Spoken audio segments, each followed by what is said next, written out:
Packers on the Rocks fans, welcome back to the preseason finale, Packers versus Seahawks.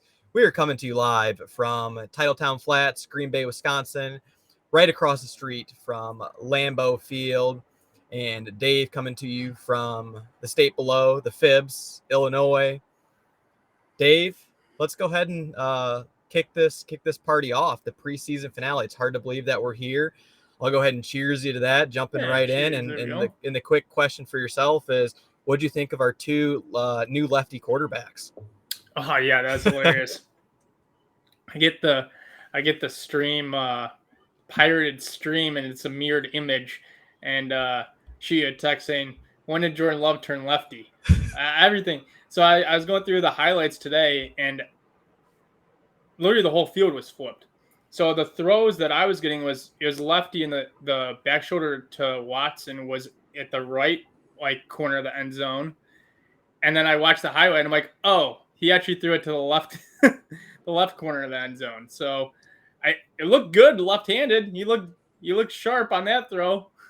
Was it still enjoyable watching the game? Like, you're able to tolerate it? You just kind of every throw you put it backwards in your head?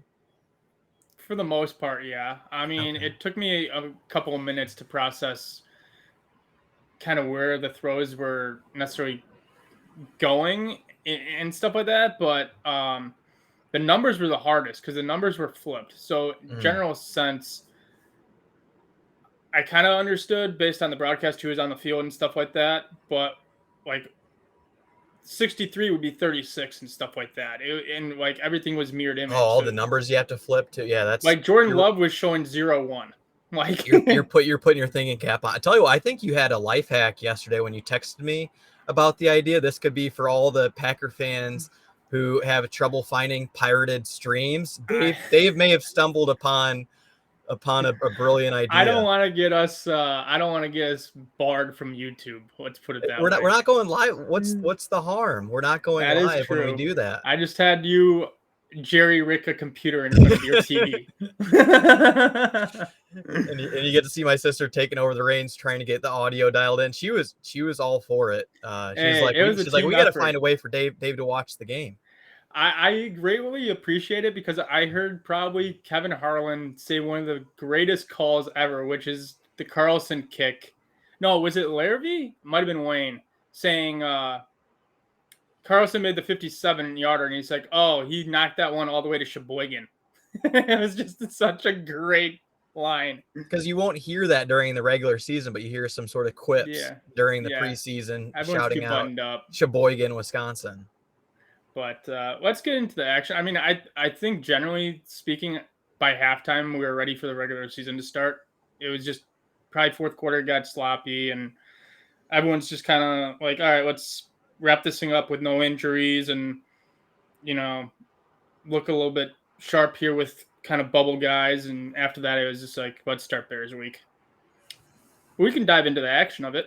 Sean Payton wouldn't have been happy with our sideline then. I don't know if you heard what he said the other week. He's like, I don't want my players wearing the bucket hats. I think he said a Gilligan hat, something like that. Yeah. Flip flops and aviators on the sideline. That was half our squad at halftime and enjoying themselves. Even jump around was pretty cool. You saw Valentine getting into the mix, hyping the crowd up, and Rasul is a pretty cool sight, especially for a rookie when you're thinking he knows that he has a 53 not only roster spot locked up, but also pretty significant role on the team. You can tell he's just enjoying himself, and it has to be a pretty reassuring feeling on the sideline heading into the end of preseason, knowing that where you stand and where you started. Were you in favor of them rolling out the starters for the last preseason game to see if it because there's still a week off before we get into live action. So were you in favor of them rolling out most of the starters? Because there's a couple of guys where I was like, just get them off the field as quick as possible. Like Kenny Clark, you don't need to be on the football field right now. You could tell too. He was a man amongst boys. There's their offensive line star for offensive line. They're like, "Can you guys get this guy out of here? We're clearly not prepared for the Kenny Clark caliber in this game." And another one, there's two other plays it's like he didn't even get blocked. He was so quick off the ball. I am in favor of it. I was almost going to pose that question to you. I'm more of a riverboat gambler. and I want to take the risk. I want our offense to have as many reps as possible going into the season, where we've seen for so long with LaFleur's offense coming out so flat in week one. And I think Gutekunst finally got his way, where in the couple press conferences he was like, we need these young players to get reps. And I know LaFleur always errs on the side of caution with it. I'm all for it. I'll risk the injuries. No, it's like a choreographed dance. The more reps you get, the more in sync you are. There was still a false start, if not two, for the ones. So I'll take it, even though I think that kind of contradicts what we said last week in a way, because we were both in favor of having our starters rested after what we saw in the past game. Yeah. What do you think? Are you on the opposing side, or? I think it depends on the player. I mean, offensively, those guys are so young, and no one really has reached superstar status yet. Where you're besides Bakhtiari, which Bakhtiari didn't play, so that wise of just getting into a rhythm, I was all for it. Just series, 2 series, they ended up doing 3. But like Kenny, Rasul, like Jair didn't play, but there's certain guys on defensive side where I was like, I wouldn't risk those guys. Those guys are cornerstones to the defense, which the defense is going to have to shoulder a bigger load this year. Yeah, I don't know why they decided to roll Kenny out there, but not Jair. I think Jair's been nicked up I think so. with a hamstring or hip, something like that. He's fine. He's been practicing, but I wouldn't risk him, who you pay $20 million to. Kenny Clark, you also pay $20 million to. Bakhtiari, as called, he didn't even do any of the open practices this week, so I've got no problem with that. But I do want to see J Love and the weapons, and I don't even know if I want to see AJ Dillon out there in preseason, even though I think he's only missed like one game throughout his 3-year Yeah, he's been career. pretty durable, especially if you're planning on rolling out just 2 backs to start the year, which I think they do. I don't think they have a third running back on the roster. I think they're going to be Especially after yesterday's performance, I don't think they're keeping 3. yeah. What'd you think of the ones though, Dave, from the TV broadcast with Ken Harlan talking? I don't know if he talked about other Wisconsin culture items during the broadcast Uh, that we could plug on the show. But what'd you think of the ones rolling out on offense? uh, it's going to be a we're going to have to be patient, right? It's clear after these preseason games that Jordan Love is a guy that needs to get into a rhythm. Whether it's like 2 drives or 3 drives, the first drive is him feeling it out. So this isn't going to be a fast starting team. This is going to be a team that the defense is going to have to keep them in it while the young guys kind of find their way through the game plan and what the opposing defense is doing to them. And you're putting them in very favorable positions of having him under center, hand off the ball early, which they did. Mm-hmm. I thought our offensive line did a great job of blocking for. I know there was like a 9-yard run by AJ Dillon in one of the first couple possessions. I think Josh Myers, who's had a rough training camp and has been somebody in question, I thought he had a strong showing. I'd have to watch the tape back again for a second time, but I thought he did well with run blocking, and we're seeing it's pretty telling with Rasheed Walker now Yeah. going to be our swing tackle. But yeah, taking a couple series. And then the one thing that stood out to me is, and whether they were trying to get their 2-minute offense in or not, I think it was called out on the radio broadcast when I watched the replay, is there's a lot of shotgun and 4 or 5 wide that I know I'm not a raving fan about. I've said before with Rodgers how much he does 5 wide empty backfield shotgun. Like, kick that thing to the curb and never bring that back to the play sheet. Do you think that was more of a case of like our 2-minute offense they were trying to test out in new installments? Because Yeah. it took a while for Love to get into flow, and probably when you go back and watch, he gets into flow when he's under center and doing the play action fakes, rolling left or rolling right. So preseason is a kind of an extended practice, especially now that they do these like joint practices now and stuff like that.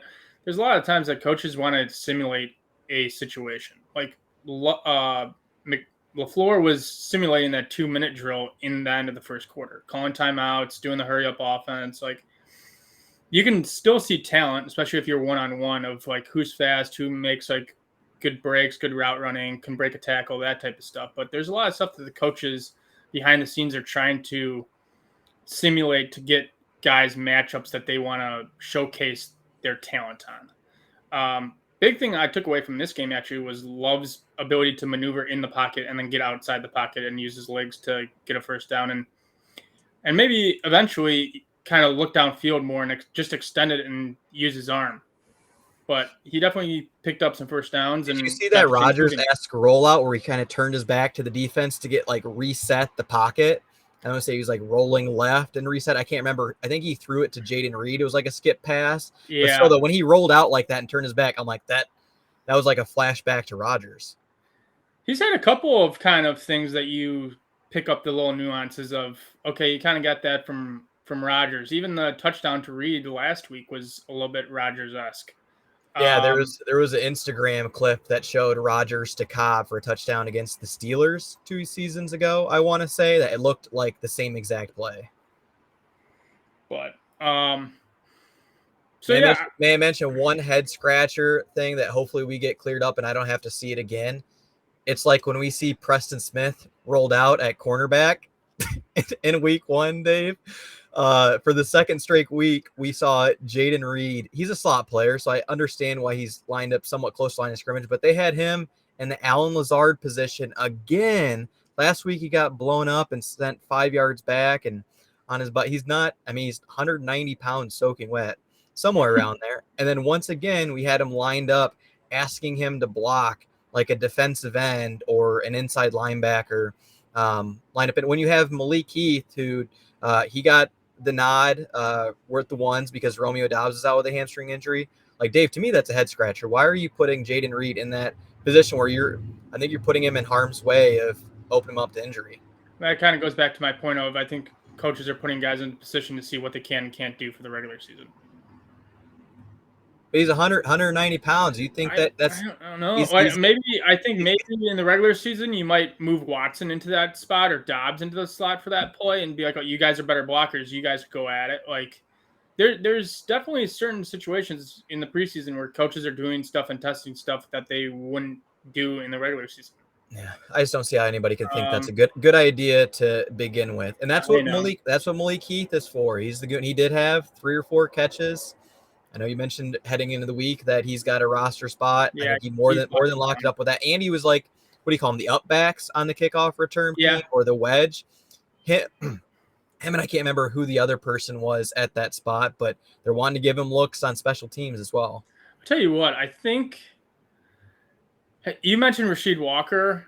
I mean, he's been the starting left tackle now these last 2 preseason games, and they're just throwing a lot of trust out with protecting Jordan Love's blind side in preseason with him.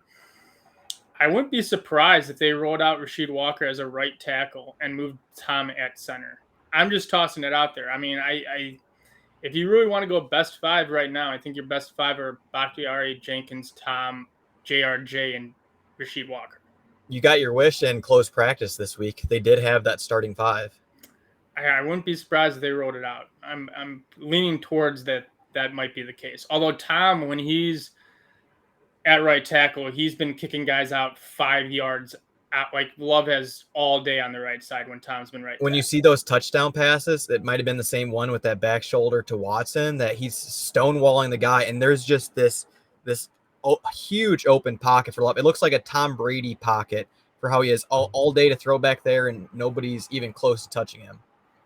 Yeah, they've been showing out the offensive line, and that's what you're going to need with a young quarterback or an inexperienced quarterback. Because if you could get Aaron Jones some gaping holes to run through, he's slippery, and Love's going to need some time to process the information that the defense is giving him.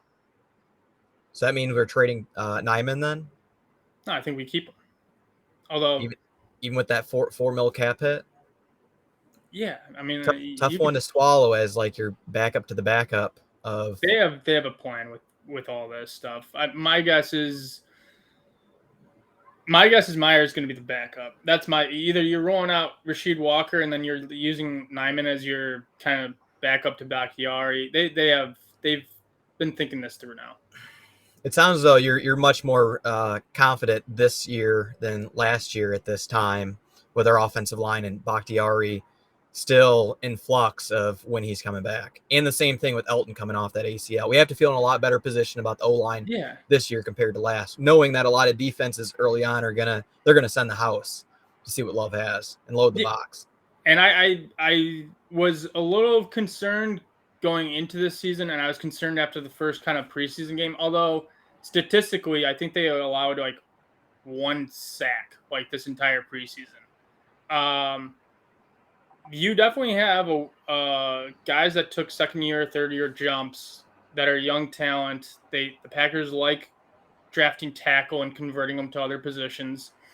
And I think my big worry was rolling out with Myers and or like Royce Newman. It was just going to be like, oh, our interior is going to get beat up. But I can kind of see how they're going to transition and move guys around where we're going to cover some of that up.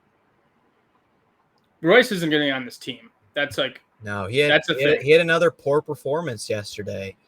You just see when there's a defender in Sean Clifford's lap, and then there's an offensive lineman heading back towards the quarterback. That's his guy, or he's whiffing on tackle. He's holding on a play. He took a significant step back from last year.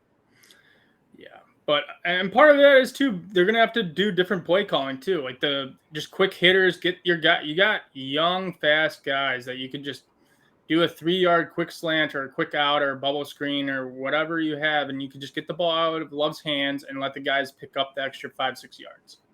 So we're not going to have 40-yard shot plays down the field on 3rd and 2. And we're actually going to check it down to Luke Musgrave in the flats or Aaron Jones or Jaden Reed. I don't know if it's timing or if it's just because Love has a big arm, but that's a thing that's been missing, right? The shot plays. So maybe we kind of pick and choose our battles of when we take those, because that's not Love's strong suit right now. He's been good at reading the defense and hitting the open guy, the intermediate guy, and the guy in space, or hitting the first read and letting the receiver or the tight end do his thing. But Love's been very inconsistent to kind of an alarming level, because he had Watson that was 5 yards open. And they said he was thrown in the wind on that one too. But then you just got to throw it earlier, dart it in there. I mean, even the one to Dobbs down on the sideline was kind of so-so. Pushed a little right. So that's the one thing that you're going to notice the significant step down from Aaron Rodgers is Rodgers was a master of hitting the 40-yard plus bomb. You're not going to see that with Love. No. Tell you what, maybe not year one. Maybe not year one.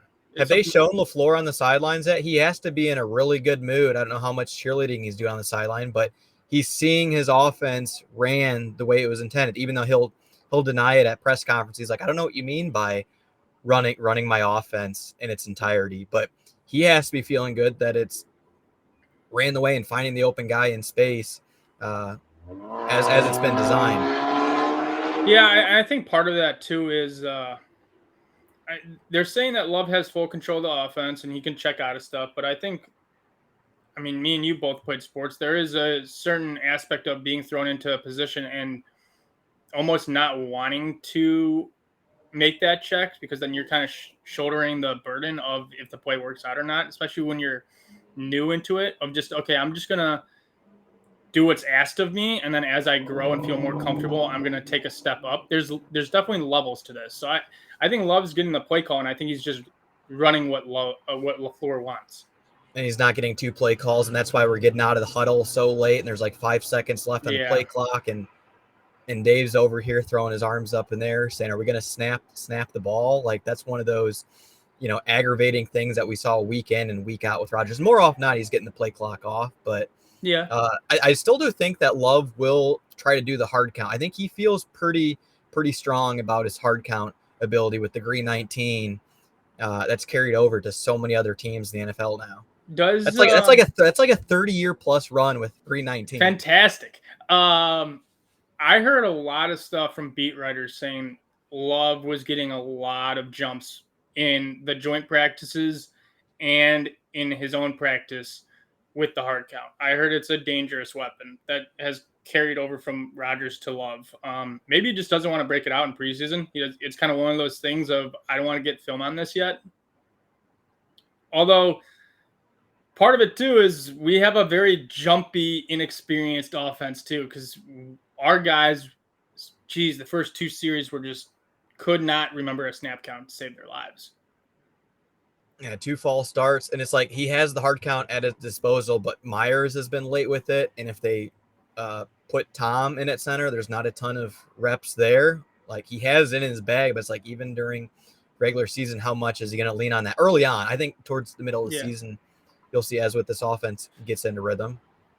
Anything else on the O, Dave, to call out, whether it is or I guess we're kind of talking mostly about the ones here, but Yeah, I think anything we're else? covering the ones, and that's perfectly fine. I think we kind of there's been ebbs and flows to this, and it's exactly what you would expect. I think it's actually exceeded expectations a little bit in terms of Love's performance, but we knew this team was going to be a team that could get off to slow starts or have really exciting. There's going to be an exciting football team, but there's going to be, if you don't tamper your expectations, frustrating moments for you.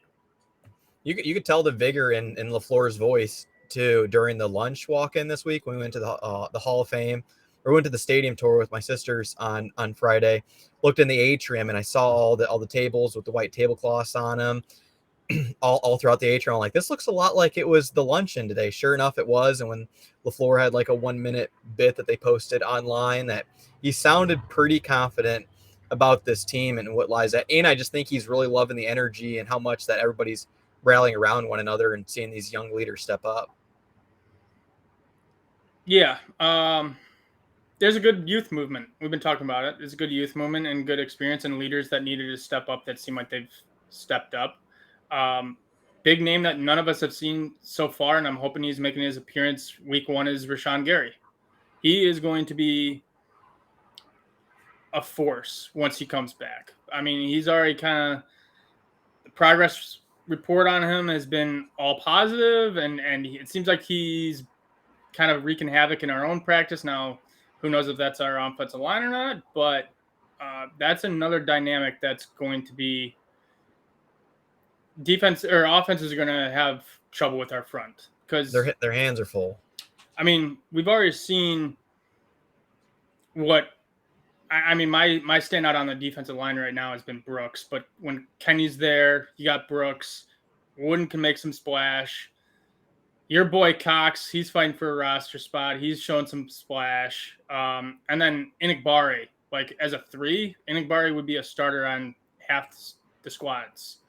Is it safe to say this is the deepest that we've had at pass rushing since 2014, 2019? That was Rashawn's rookie season. He was a good 3, but we go past 3 though. We go into 5 potential pass rusher. I'd go as far 14. as on record to say that since 14, this is our deepest pass rush group. Yeah, I'd say 14. You're just going to get a constant wave of fresh legs after the quarterback. That's probably the most exciting position on this football team right now. Speaking of bubble players, you brought him up, Brenton Cox Jr. out of Florida. Another great performance. There were so many guys on the bubble that I don't think really stood out to lock up a roster spot. He had 2 tackles for losses in the game. He had a pass deflection. He's living the backfield not quite as much as your guy, Carl Brooks, and even Colby Wooden, how much that they're back there like every single play. But I'd say with the way that he played against the Seahawks yesterday, I'm giving the nod to Brenton Cox Jr. on the 53, and I think he brings some special teams ability as well. On like the punt team, you could even have him lined up on kickoff and some other areas. Yeah, so I don't think I had Cox originally on my 53, but now after kind of processing the information, I do. So here's my thought process on this, because every team has guys that the fan base thinks they're so special and everyone wants to scoop them up, and there's no chance they're going to make to the practice squad. But teams have a million wide receivers that they like and they know the system and they want to keep their own wide receivers. Let's just say Cox is different because there's only so many elite pass rushers or guys that have the speed and the power and the understanding of, okay, when to get my hands up and when to do the bend and all that. There's just guys on your that you just don't think are going to pass through waivers, where it's actually smarter to cut someone else that you think is a sure lock for the 53 that can make it to the practice squad versus raw talent that someone's going to scoop up. So you might see the Packers make a surprise cut or two that are like, oh, how does this guy not make the 53? Clearly, Brian knows what he's doing. These guys aren't looking at these certain positions or whatnot, but edge rush is a premium position. So I want to keep the raw talent in the house. So I think Cox makes the 53. He had a pass deflection in the Bengals game too. That's at least That two led to pass interception. deflections. Yeah, the one to Dallin Levitt. So I think Cox makes it. I don't think you can have enough guys that could get to the quarterback. I still think they roll with 7 wide receivers. You got to fill the Tyler. I can't believe I'm saying this. LaFleur's brought it up once during the week with pressers. Rich Bisaccia as well. Even Gutekunst has spoke highly of him. We got to fill the Tyler Davis void on special teams. He was on all the units, and these last couple roster spots, it's like, hey, where can we fit these guys in at the TD spot? Yeah. They might only roll with 3 tight ends. I don't think Austin Allen's done enough. I barely noticed him yesterday, and then the game against the Pats got cut short.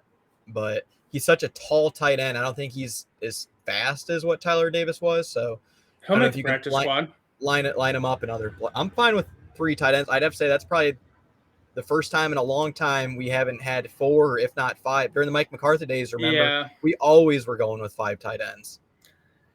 Yeah, it's a different age, and you can even argue that DeGuara's not really a tight end anymore. He's a fullback or a H-back or whatever you want to call him.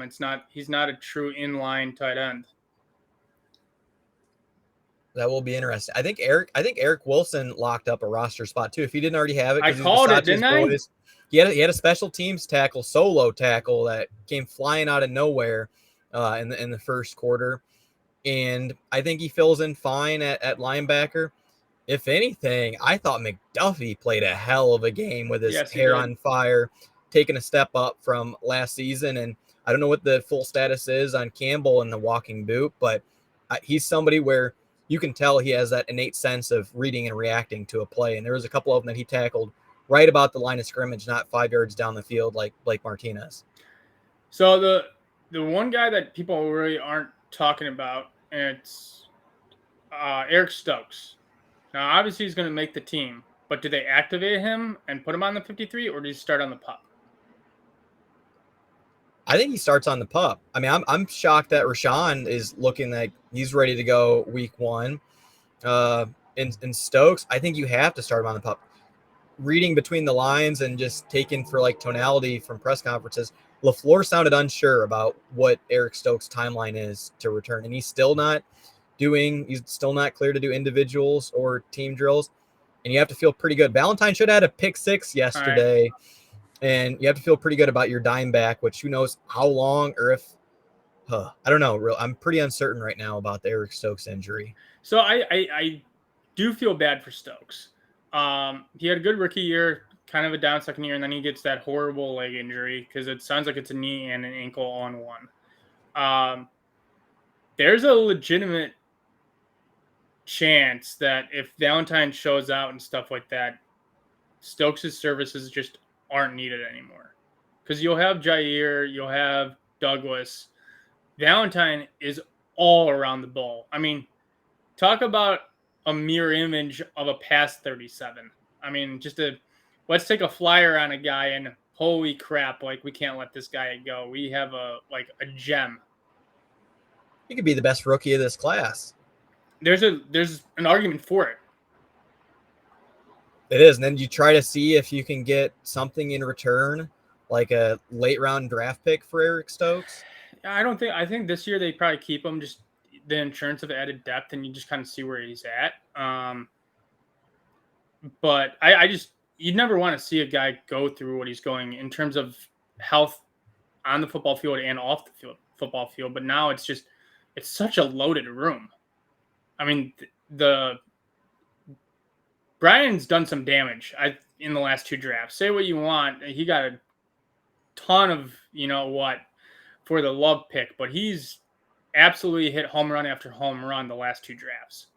And it's because of these past 2 drafts that gives us a ton of hope heading into not only this season, but going through the growing pains of what could potentially be for the 24 season when we ring in the NFL draft and picking in the mid to late 20s. Have your expectations for this team changed at all while watching this team at practice every day or the preseason?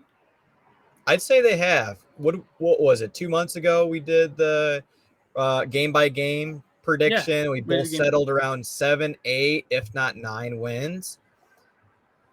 After the preseason and seeing them in practice, mostly because of what we've seen from the likes of Carl Brooks, rookie, Jaden Reed, rookie, Luke Musgrave, rookie, and then those sophomores that have stepped up, like JJ. I wouldn't say Zach Tom's necessarily stepped up because I think we knew what we had in him last Yeah, year.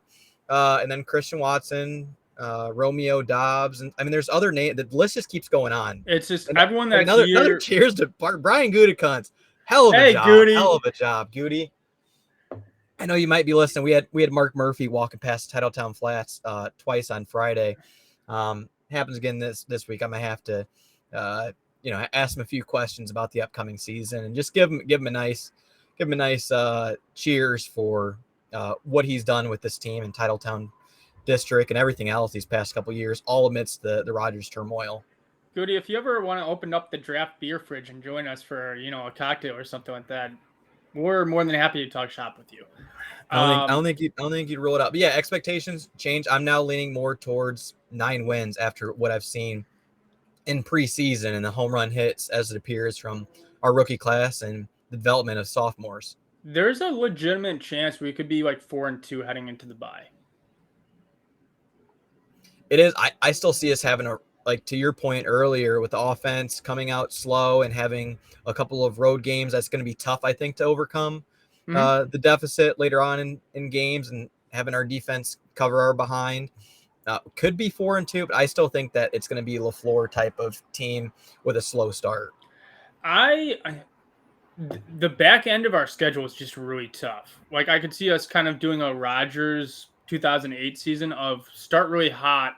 All of a sudden the fan base is like, holy crap, like we're making the playoffs. Like we're going to be like, 11-win team. And then you just get sledgehammered with the back end of the schedule and just fall off kind of a cliff. We got Chargers and Chiefs on the back end. Pittsburgh as well, that road trip. It's a tough back half where you could look at like, oh wait, what was it? 4, 6 straight losses. They were all right down to the wire too. That was like a field goal difference, and Anders had 2 field goals, so I don't think we have to call Mason just yet. I mean, I'm liking what I'm seeing. There's going to be rookie mistakes or second year mistakes and just head scratchers, and then just if it's a close game, you're rolling out Carlson, and that could either be just an absolute bomb from 57, or it could be a shank from 33. You have no idea what you're getting from the guy. That could be the swing in 2 wins or 2 losses. Yeah, and you're absolutely. like, hey, we could lean towards 9, but that's if he's making those late game kicks. If they're comfortable with their process, I mean, who am I to judge? I'm just a guy sitting in my couch drinking a cocktail while watching the game, so they know more than I'll ever know about this game. But it's a smart decision by them. If you're not hunting for a Super Bowl, which every team says, oh, we're going for the Super Bowl. If you're just doing talent evaluation, it's smart to just be like, all right, let's get him a year experience. Let's see how he handles the pressure. Let's see how big his leg is. Let's see some clutch moments in bad weather, and then you can reassess. Maybe next year when you say, okay, everyone's making jumps and this team's ready now, maybe you go out and get a veteran. Maybe you go get a different kicker. But it's a kicker. Like, it's not going to win. I mean, it'll win or lose us some games, but it's not going to change the outcome of this season. I don't think anyone's pegging the Packers to win the Super Bowl 42-0. I think Gutekunst will give him a long leash too. And he spoke, whether it's this week or the last, he talked about Ted Thompson giving Mason Crosby some pretty long leashes at times. And he had rough spots that if we're not holding on to seasoned veterans like a Mason Crosby or a Mercedes Lewis, who was on the market, I think that shows that we're ready to turn the page and we'll commit to these guys, even if it could mean a few losses that come from it this season.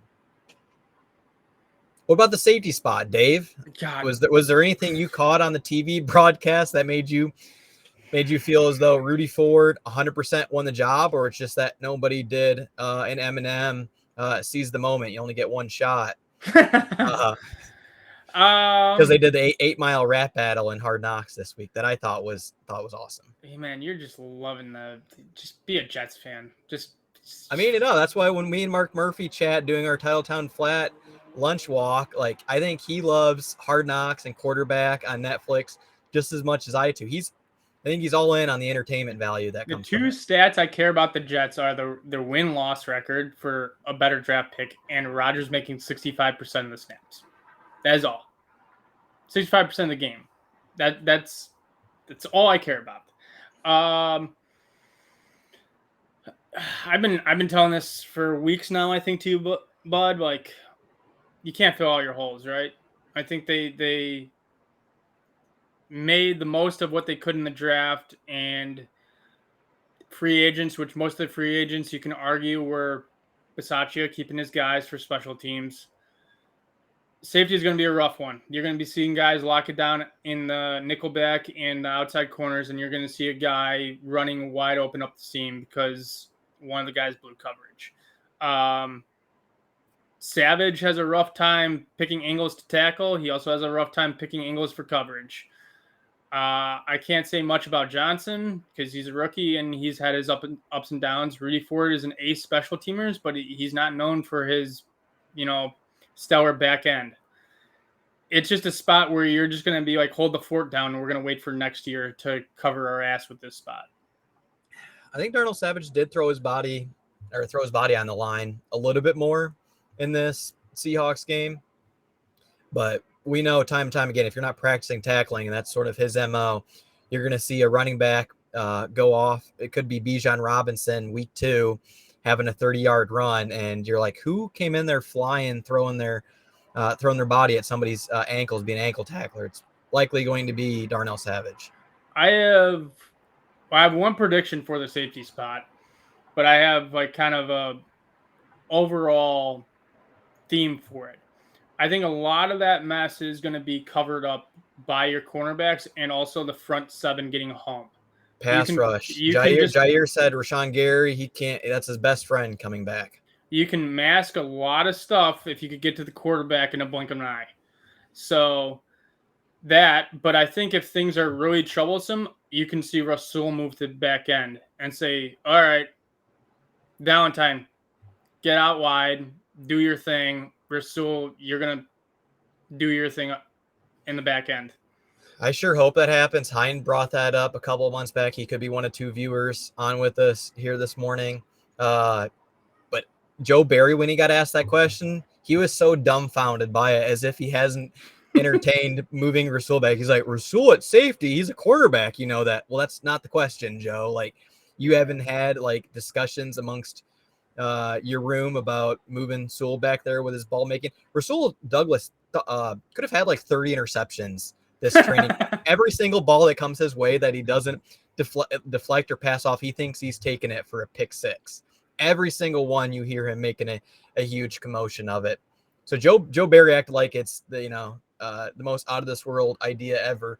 I think you could have, hey, why not do it like Clinton Dix?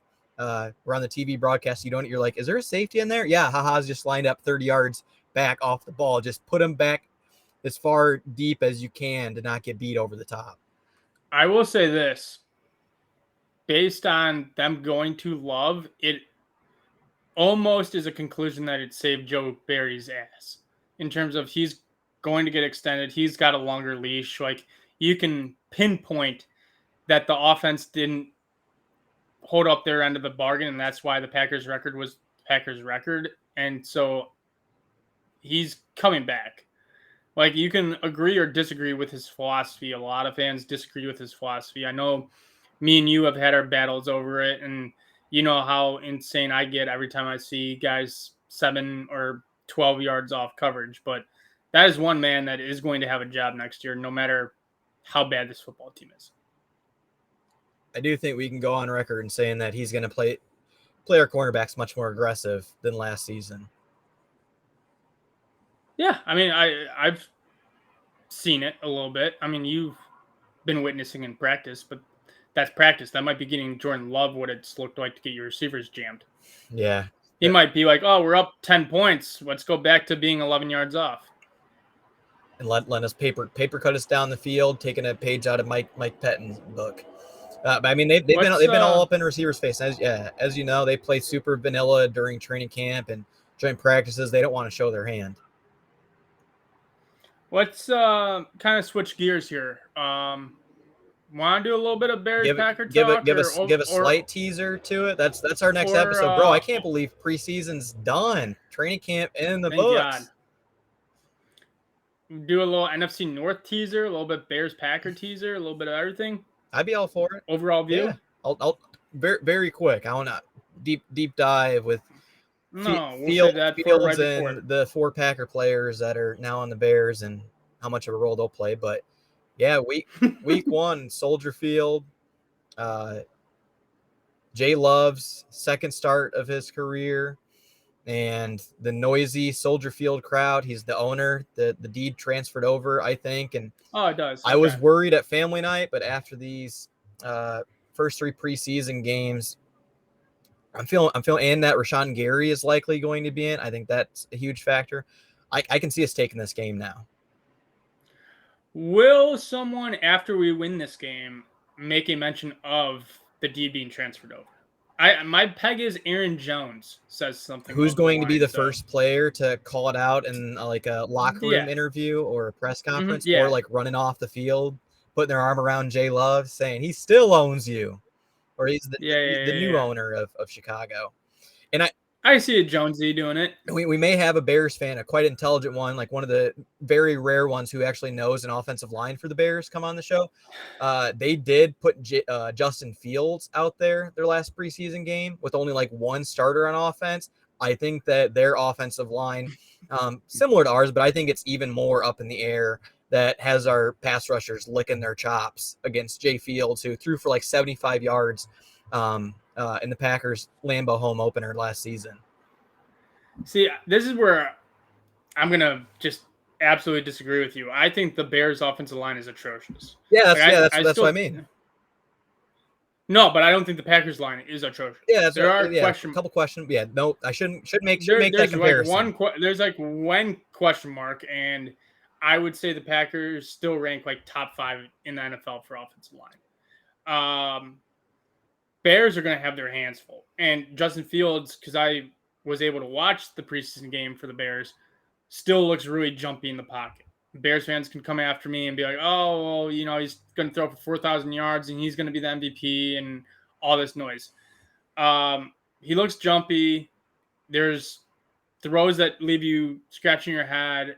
And you could tell he's looking down at the offensive line to see if anyone's coming through. And a lot of short passes, too. Bears fans were so happy about his 3 touchdowns or whatever it was. He had like 100-plus, 200-plus yards on 3 passes. They were all quick outs or like little screens to wide receivers that they took to the house. Jair and Rasul could tackle, right? They do know that, right? Jair from time to time will, if you got a blocker, he'll knock your blocker into the wide receiver for the tackle. Now, shout out Vikings game a couple years ago. If you get to Savage, you can house it. But if you get the